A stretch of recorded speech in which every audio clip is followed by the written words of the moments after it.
Capítulo V. Do ofendido. Redação dada pela Lei nº 11.690, de 2008. Art. 201. Sempre que possível, o ofendido será qualificado e perguntado sobre as circunstâncias da infração, quem seja ou presuma ser o seu autor, as provas que possa indicar, tomando-se por termo as suas declarações. Redação dada pela Lei nº 11.690, de 2008. Primeiro, se, intimado para esse fim, deixar de comparecer sem motivo justo, o ofendido poderá ser conduzido à presença da autoridade. Incluído pela Lei nº 11.690, de 2008. Segundo, o ofendido será comunicado dos atos processuais relativos ao ingresso e à saída do acusado da prisão, a designação de data para a audiência e a sentença e respectivos acórdãos que a mantenham ou modifiquem. Incluído pela Lei nº 11.690, de 2008. Terceiro, as comunicações ao ofendido deverão ser feitas no endereço por ele indicado, admitindo-se, por opção do ofendido, o uso de meio eletrônico. Incluído pela Lei nº 11.690, de 2008. Quarto, antes do início da audiência e durante a sua realização, será reservado espaço separado para o ofendido. Incluído pela Lei nº 11.690, de 2008. Quinto, se o juiz entender necessário, poderá encaminhar o ofendido para atendimento multidisciplinar, especialmente nas áreas psicossocial, de assistência jurídica e de saúde, a expensas do ofensor ou do Estado. Incluído pela Lei nº 11.690, de 2008. Sexto, o juiz tomará as providências necessárias à preservação da intimidade, vida privada, honra e imagem do ofendido, podendo, inclusive, determinar o segredo de justiça em relação aos dados, depoimentos e outras informações constantes dos autos a seu respeito para evitar sua exposição aos meios de comunicação. Incluído pela Lei nº 11.690, de 2008. Capítulo 6. Das testemunhas. Art. 202. Toda pessoa poderá ser testemunha. Art. 203. A testemunha fará, sob palavra de honra, a promessa de dizer a verdade do que souber e lhe for perguntado, devendo declarar seu nome, sua idade, seu estado e sua residência, sua profissão, lugar onde exerce sua atividade, se é parente, e em que grau, de alguma das partes, ou quais suas relações com qualquer delas, e relatar o que souber, explicando sempre as razões de sua ciência ou as circunstâncias pelas quais possa avaliar-se de sua credibilidade. Art. 204. O depoimento será prestado oralmente, não sendo permitido à testemunha trazê-lo por escrito. Parágrafo único. Não será vedada à testemunha, entretanto, breve consulta a apontamentos. Art. 205. Se ocorrer dúvida sobre a identidade da testemunha, o juiz procederá à verificação pelos meios ao seu alcance, podendo, entretanto, tomar-lhe o depoimento desde logo. Art. 206. A testemunha não poderá eximir-se da obrigação de depor. Poderão, entretanto, recusar-se a fazê-lo o ascendente ou descendente, o afim em linha reta, o cônjuge, ainda que desquitado, o irmão e o pai, a mãe, ou o filho adotivo do acusado, salvo quando não for possível, por outro modo, obter-se ou integrar-se à prova do fato e de suas circunstâncias. Art. 207. São proibidas de depor as pessoas que, em razão de função, ministério, ofício ou profissão, devam guardar segredo, salvo se, desobrigadas pela parte interessada, quiserem dar o seu testemunho. Art. 208. Não se deferirá o compromisso a que aludiu art. 203 aos doentes e deficientes mentais e aos menores de 14 anos, nem às pessoas a que se refere o art. 206. Art. 209. O juiz, quando julgar necessário, poderá ouvir outras testemunhas, além das indicadas pelas partes. Primeiro, se ao juiz parecer conveniente, serão ouvidas as pessoas a que as testemunhas se referirem. Segundo, não será computada como testemunha a pessoa que nada souber que interesse a decisão da causa. Art. 210. As testemunhas serão inquiridas cada uma de per si, de modo que umas não saibam nem ouçam os depoimentos das outras, devendo o juiz adverti-las das penas cominadas ao falso testemunho. Redação dada pela Lei nº 11.690, de 2008. Parágrafo único. Antes do início da audiência e durante a sua realização, serão reservados espaços separados para a garantia da incomunicabilidade das testemunhas. Incluído pela Lei nº 11.690, de 2008. Art. 211. Se o juiz, ao pronunciar sentença final, reconhecer que alguma testemunha fez afirmação falsa, calou ou negou a verdade, remeterá cópia do depoimento à autoridade policial para a instauração de inquérito. Parágrafo único. Tendo o depoimento sido prestado em plenário de julgamento, o juiz, no caso de proferir decisão na audiência, art. 538, segundo, o tribunal, art. 561, ou o conselho de sentença, após a votação dos quesitos, poderão fazer apresentar imediatamente a testemunha à autoridade policial. Art. 212. As perguntas serão formuladas pelas partes diretamente à testemunha, não admitindo o juiz aquelas que puderem induzir a resposta, não tiverem relação com a causa ou importarem na repetição de outra já respondida. Redação dada pela Lei nº 11.690, de 2008. Parágrafo único. Sobre os pontos não esclarecidos, o juiz poderá complementar a inquirição. Incluído pela Lei nº 11.690, de 2008. Art. 213. O juiz não permitirá que a testemunha manifeste suas apreciações pessoais, salvo quando inseparáveis da narrativa do fato. Art. 214. Antes de iniciado o depoimento, as partes poderão contraditar a testemunha ou arguir circunstâncias ou defeitos, que a tornem suspeita de parcialidade, ou indigna de fé.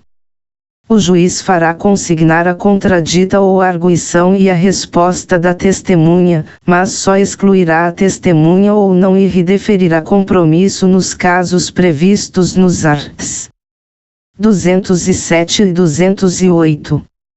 Art. 215. Na redação do depoimento, o juiz deverá cingir-se, tanto quanto possível, às expressões usadas pelas testemunhas, reproduzindo fielmente as suas frases. Art. 216.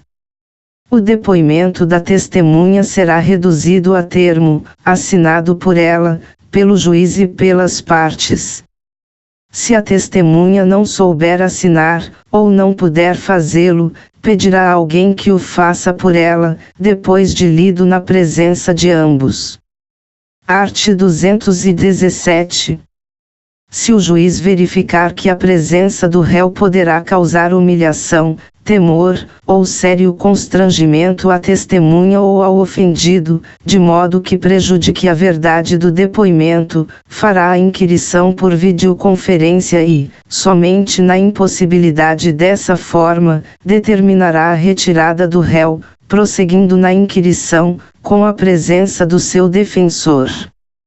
Redação dada pela Lei nº 11.690, de 2008. Parágrafo único. A adoção de qualquer das medidas previstas no caput deste artigo deverá constar do termo, assim como os motivos que a determinarão. Incluído pela Lei nº 11.690, de 2008. Art. 218. Se, regularmente intimada, a testemunha deixar de comparecer sem motivo justificado, o juiz poderá requisitar à autoridade policial a sua apresentação ou determinar seja conduzida por oficial de justiça, que poderá solicitar o auxílio da força pública. Art. 219.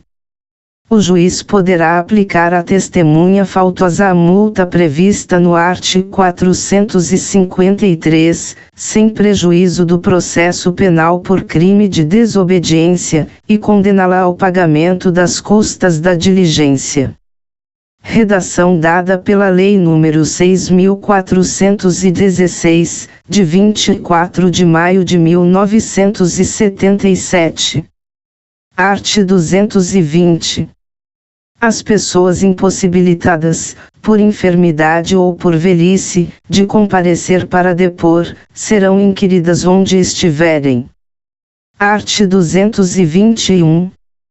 O Presidente e o Vice-Presidente da República, os senadores e deputados federais, os ministros de Estado, os governadores de estados e territórios, os secretários de Estado, os prefeitos do Distrito Federal e dos municípios, os deputados às Assembleias Legislativas Estaduais, os membros do Poder Judiciário, os ministros e juízes dos Tribunais de Contas da União, dos Estados, do Distrito Federal, bem como os do Tribunal Marítimo serão inquiridos em local, dia e hora previamente ajustados entre eles e o juiz.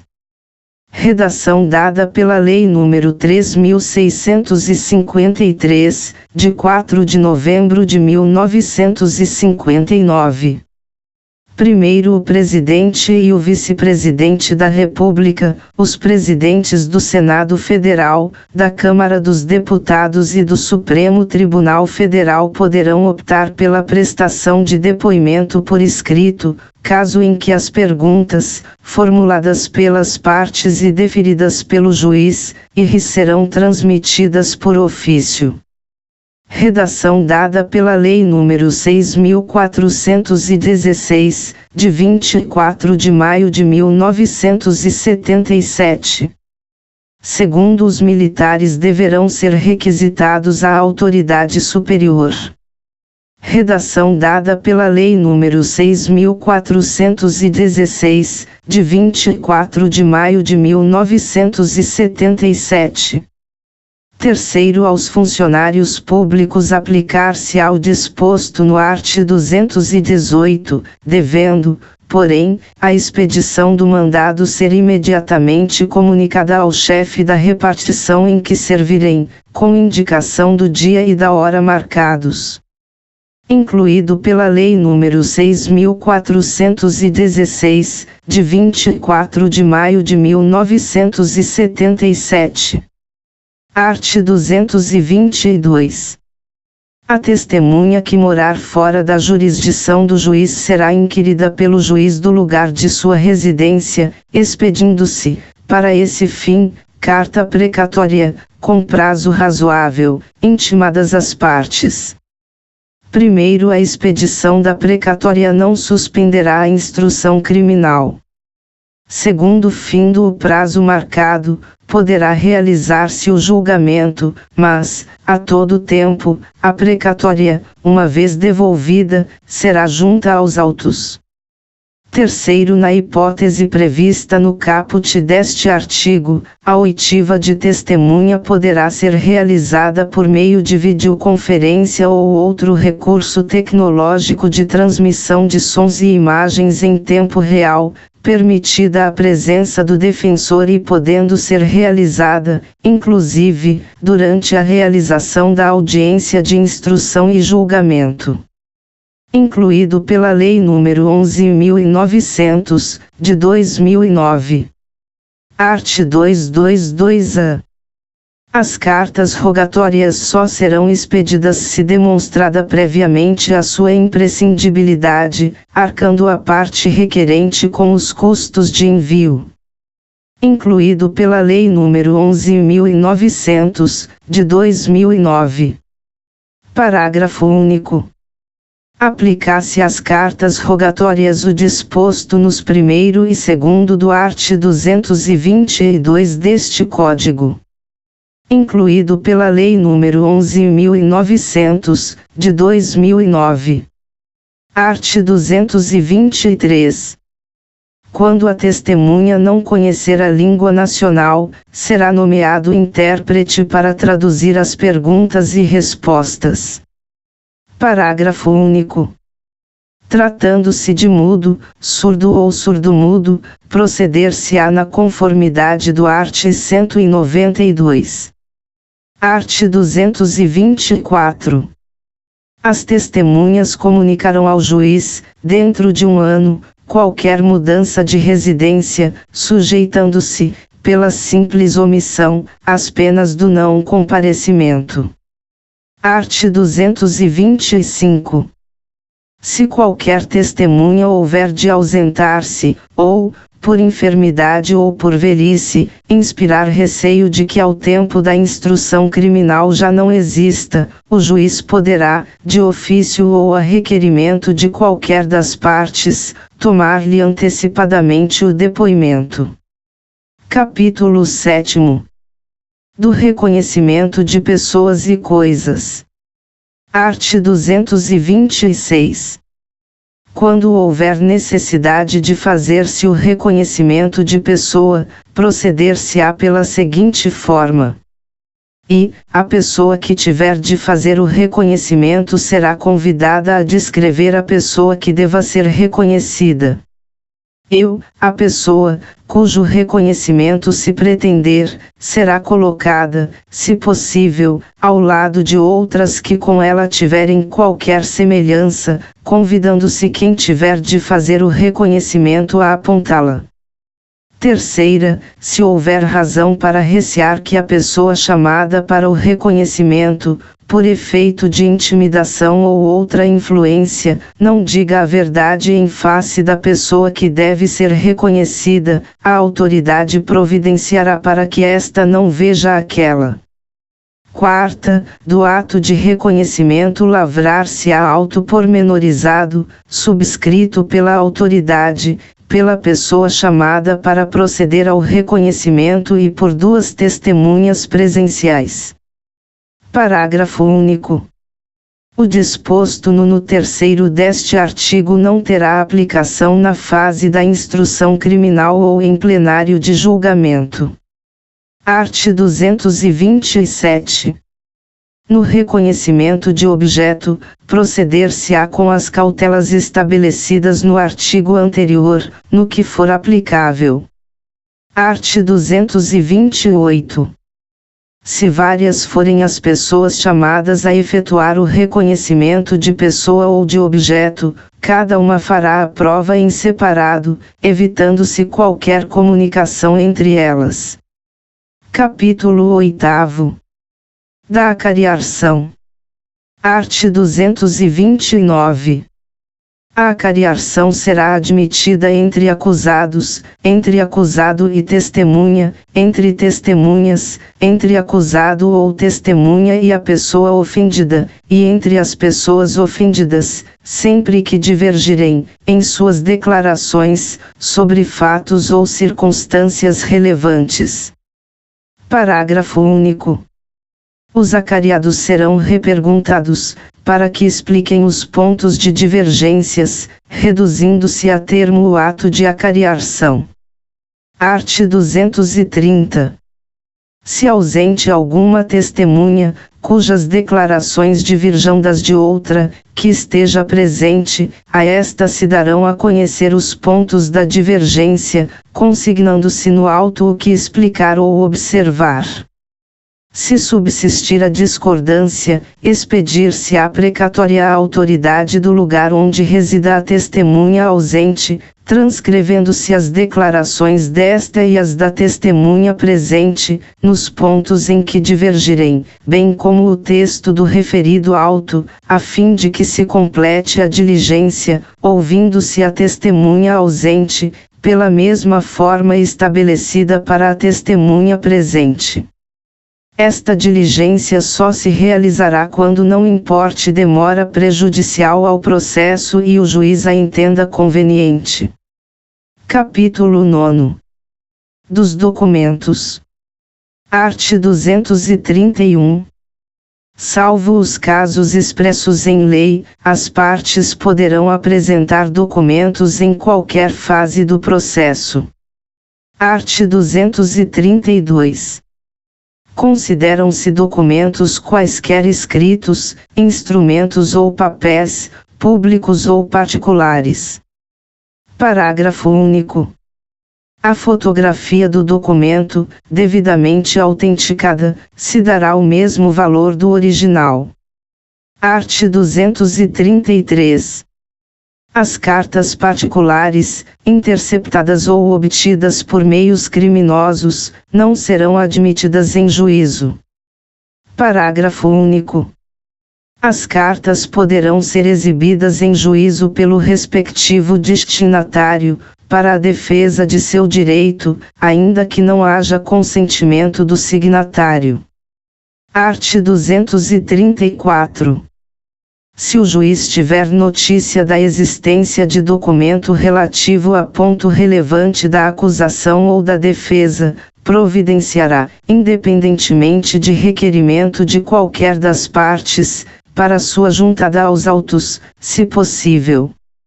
Art. 235. A letra e firma dos documentos particulares serão submetidas a exame pericial, quando contestada a sua autenticidade. Art. 236. Os documentos em língua estrangeira, sem prejuízo de sua juntada imediata, serão, se necessário, traduzidos por tradutor público, ou, na falta, por pessoa idônea nomeada pela autoridade.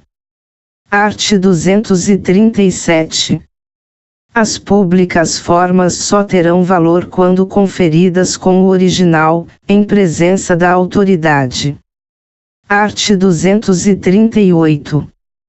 Os documentos originais, juntos a processo findo, quando não exista motivo relevante que justifique a sua conservação nos autos, poderão, mediante requerimento, e ouvido o Ministério Público, ser entregues à parte que os produziu, ficando traslado nos autos. Capítulo X. Dos indícios. Art. 239. Considera-se indício a circunstância conhecida e provada, que, tendo relação com o fato, autorize, por indução, concluir-se a existência de outra ou outras circunstâncias.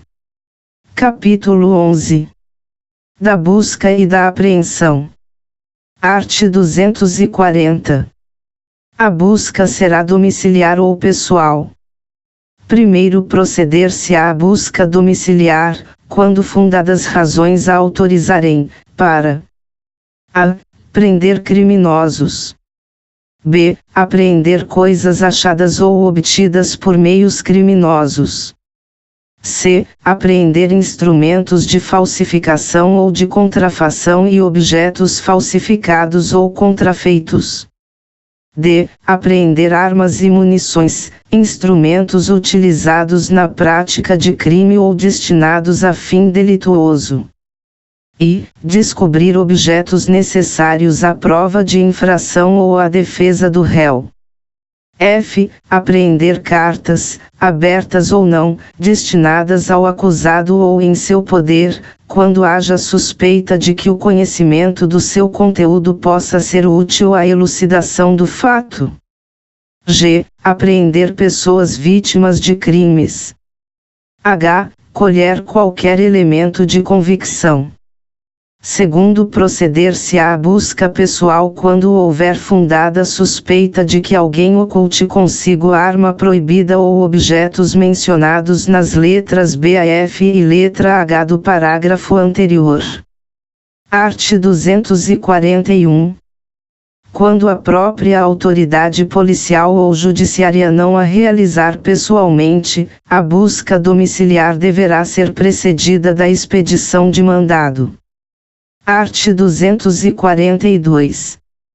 A busca poderá ser determinada de ofício ou a requerimento de qualquer das partes. Art. 243. O mandado de busca deverá indicar, o mais precisamente possível, a casa em que será realizada a diligência e o nome do respectivo proprietário ou morador, ou, no caso de busca pessoal, o nome da pessoa que terá de sofrê-la ou os sinais que a identifiquem. Segunda, mencionar o motivo e os fins da diligência. Terceira, ser subscrito pelo escrivão e assinado pela autoridade que o fizer expedir. Primeiro, se houver ordem de prisão, constará do próprio texto do mandado de busca. Segundo, não será permitida a apreensão de documento em poder do defensor do acusado, salvo quando constituir elemento do corpo de delito. Art. 244. A busca pessoal independerá de mandado, no caso de prisão ou quando houver fundada suspeita de que a pessoa esteja na posse de arma proibida ou de objetos ou papéis que constituam corpo de delito, ou quando a medida for determinada no curso de busca domiciliar. Art. 245. As buscas domiciliares serão executadas de dia, salvo se o morador consentir que se realizem à noite, e, antes de penetrarem na casa, os executores mostrarão e lerão o mandado ao morador, ou a quem o represente, intimando-o, em seguida, a abrir a porta. Primeiro, se a própria autoridade der a busca, declarará previamente sua qualidade e o objeto da diligência. Segundo, em caso de desobediência, será arrombada a porta e forçada a entrada. Terceiro, recalcitrando o morador, será permitido o emprego de força contra coisas existentes no interior da casa, para o descobrimento do que se procura.